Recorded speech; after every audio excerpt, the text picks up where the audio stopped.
국방부가 2007년부터 군용지에 태양광 발전 시설을 짓고 있습니다. 지금까지 109억 원이 투입됐는데 전기료는 겨우 15억 원 정도 절감했습니다. 이런 비효율에도 이 사업에 2030년까지 6,800억 원의 예산을 쏟아붓는다고 합니다. 이태희 기자가 단독 입수한 이 보고서 내용을 설명해 드리겠습니다. 국방부는 지난해 7월 산업부, 한국전력 등과 함께 재생에너지 보급 확대를 위한 업무 협약을 체결했습니다. 2030년까지 457메가와트 규모 태양광 설비를 군 부대 내 설치하겠다는 내용인데 여의도 면적 2배 넓이에 해당하는 부지와 6,800억 원의 건설 비용이 필요합니다. 그러나 이미 설치된 태양광 설비의 효율이 떨어져 예산 낭비라는 지적이 나옵니다.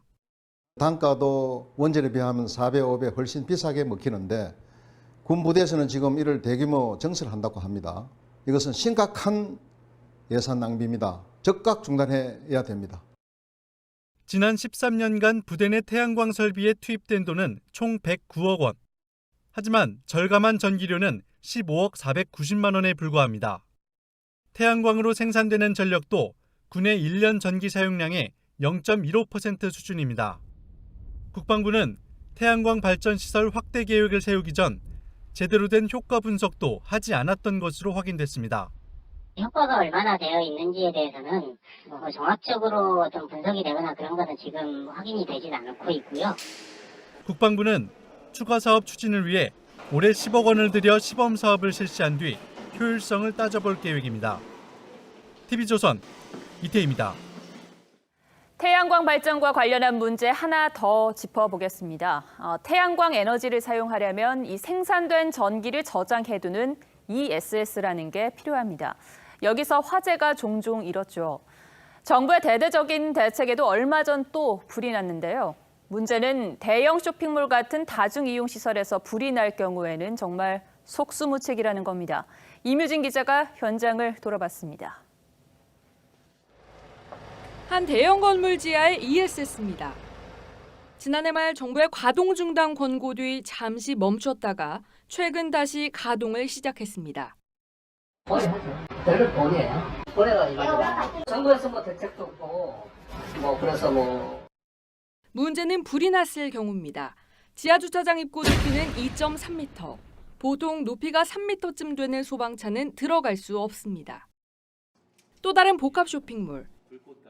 별도 공간도 없이 전기 실내에 ESS가 설치돼 있습니다. 화재 시 곧바로 건물 전기 계통에 피해를 입힐 수 있는 겁니다. 방화 벽도, 방화 문도 없습니다.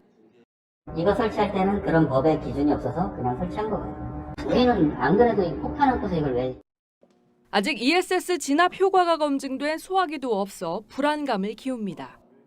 물을 사용해서 끌 수는 없고 리튬아이온 배터리에 사용할 수 있는 전용 소화제나 소화액이 개발되어 있지 않기 때문에 다중이용시설 300여 곳에 ESS가 설치돼 있는데 63곳에서 이처럼 화재 발생 시 위험이 큰 것으로 나타났습니다.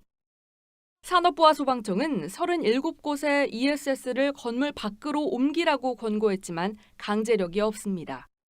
ESS의 안전성을 확보하지도 않고 조급하게 신재생 에너지 사업을 추진하다가 발생한 부작용입니다. 최근 2년 새 발생한 ESS 화재는 25건. 실내 ESS가 시한폭탄처럼 무방비로 놓여 있습니다. TV조선 임유진입니다.